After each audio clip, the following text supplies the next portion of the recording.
Em 1996, em parceria com o banqueiro Arthur Falck, a Globo criou o Papa Tudo, uma espécie de bingo virtual.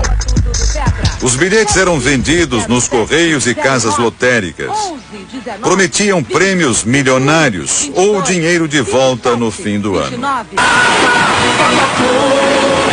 Globo e você, tudo a ver.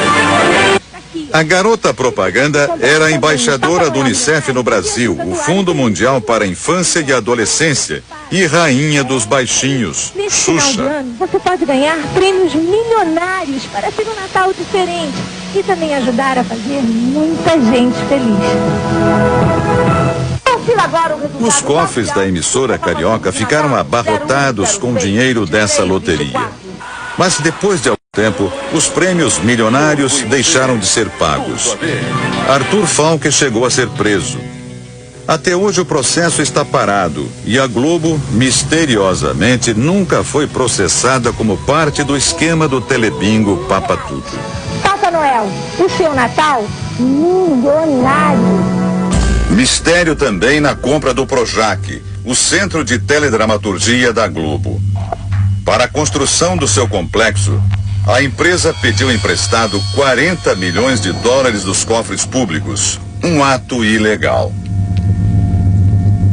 Como permissionária de um serviço público, a empresa não poderia obter o empréstimo.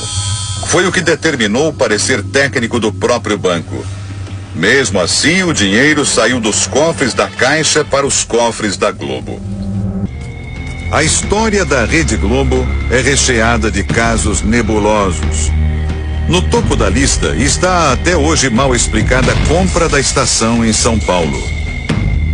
Essa história começa na década de 50. Na época, Oswaldo Ortiz Monteiro era o principal acionista da TV Paulista e decidiu vender a emissora. O empresário Vitor Costa Petralha foi o comprador. Só que ele não chegou a ocupar a cadeira de presidente. Vitor morreu antes da transferência ser realizada, ou seja, no papel tudo ficou como estava. A família de Oswaldo Ortiz Monteiro permanecia como proprietária da TV Paulista. Isso no papel, porque na prática não foi o que aconteceu. A emissora ganhou um outro dono. Foi o filho de Vitor Costa quem assumiu o comando da TV Paulista. E foi ele que em 1964 vendeu a TV Paulista para Roberto Marinho.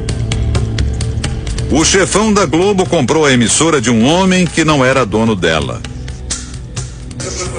Este jornalista confirma toda a história. Carlos Newton conta que a investigação da compra da TV Paulista começou no final dos anos 90, depois da morte de Oswaldo Ortiz Monteiro, o dono de fato, que não chegou a formalizar a venda para a família Costa. Os herdeiros começaram a manusear os documentos e descobriram que não havia nenhum documento sobre a venda da TV Paulista para Roberto Marinho. Eles então procuraram a TV Globo e pediram que a TV Globo exibisse os documentos. A TV Globo não os atendeu. Eles então vieram ao Rio de Janeiro e entraram com um processo, uma ação de exibição de documentos que comprovariam a compra da TV Paulista por Roberto Marinho. Os contratos entregues pela Rede Globo foram levados para perícia. O resultado? Todos os documentos eram falsos. A família Marinho apresentou termos de transferência dos donos da TV Paulista. Um festival de erros grosseiros. Repare, os papéis foram assinados em fevereiro de 77. Nesta data, a TV Paulista já não existia mais. Chamava-se TV Globo. E o curioso, 2 nomes que aparecem nos termos já haviam morrido no ano da assinatura, como mostram as certidões de óbito. Se estavam mortos, como é que assinaram? Para justificar a transferência, os contratos foram assinados por Luiz Eduardo Borghetti. Borghetti era funcionário da Rede Globo e pelo documento ele teria recebido dos proprietários da TV Paulista o comando das ações. Tudo isso realizado por meio de procurações fraudulentas. Vamos às provas. Primeira fraude: o uso do SIC, que hoje chamamos de CPF.